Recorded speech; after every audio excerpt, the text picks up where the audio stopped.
да? Шолпан, қараш, мен айтсам болам, Баласхан. Бұл жерде енді барлығы, Гүлбайра, кешірім сұрайым.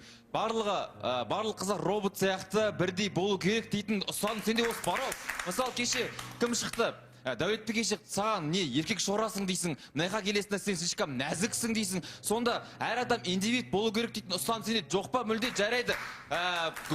Гүлбайрам сұрақ қойып жатыр Диханға, сен неге үйтесің деген сияқты. Дихан да жауап бере салды, уже жөні болды, уже 7 рет қойылды бұл сұрақ. Бір емес, екі емес бар ғой. Бұл жерден детский понятие дейді, анау мынау дейді. Сен біреудің нәзіктігін әлі көре алмайсың ба деген келеді, сен білмеймін, түсінбедің бар ғой. Шолпан, сенің позицияң, және бұл жақта отырған жігіттердің де позициясы түсінген жоқпын. Бұл жерде қыз жігіттен кінә іздеп отқан жоқ, просто ол сұрақ қойып отыр, сол сұрағына жауап алса екен деп. Отношение неден тұрады? Отношение сұрақтан тұрады, жауаптан тұрады, сөйлесуден тұрады. Ал бұл жерде ешқандай сөйлес жоқ. Сен жақсысың деп жүре берген отношение бұл құрдымға кететін отношениенің бір түрі. Сондықтан да Гүлбайра сол ішіндегі нәрсенің, Диханның ішіндегі нәрсесін айтса деп отыр. Ал енді қара, мына жерде бұл сұрақты мен қойған жоқпын, бұл сұрақты мен айтып жатқан жоқпын. Бұл жерде қарасаңыздар, қазір алдыңғы, сіздің есіміңіз кім еді?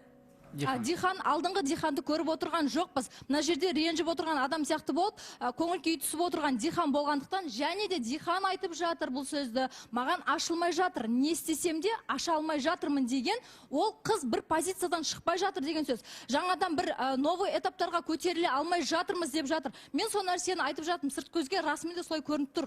Дәулетбеке, мына жерде мынандайда болмысмен заманың түлкі болса, тазы болып шап дейді ғой. Мына жерде сендер екеуіңде 30-дан асқансыңдар да.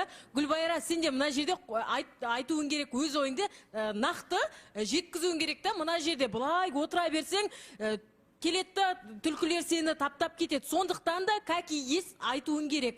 Нақты жігіт, сенде мынандай еді, ана кезде қызғанып қалдым деген жоқ. Қалай бар, мына жерде мынандай дұрыс болмады, мінекей, бүгін соның нәтижесін көріп отырық деп айтып тастауларың керек еді. Жоқ, енді бұл жерде айтып жатыр ғой барлығы. Гүлбайра, сен былай айтуың керек еді, сен мына жерде үндемей, жаңағыда майысып отырсың, детский позициядасың дейсіңдер да. Неге Дихан осы жерде әңгімені ашып айтпайды, егер Гүлбайра айта алмай отырған болса? Дихан да дәл солай отыр ғой қазір, екі сөздің басын құрай алмай, сұрақ қойсаң жауап бере алмайды. Былай тұрғанда мяулап отыр да, не айтарын білмеймін. Енді бізде былай болып қалды, мынандай болып қалды деп неге ашық айтпайды? Осындай жерде мынандай нәрсе болды, маған сол нәрсе ұнаған жоқ, сол менің көңілімнен шықпады деп неге Дихан айтпайды? Не үшін сендер аласыңдар да бүкіл жауапкершілікті Гүлбайраға асыра саласыңдар? Баласхан, мен айта кетсем болады ма? Шерхан. Негізі Дихан алдынан бері қарасаңыздар, уже танып та үлгердік қой. Қанша рет шықты, ол қыздың көңіліне қатты қарайтын жігіт та, қыздың тарапына қатты айтқысы келмейтін жігіт деп түсініп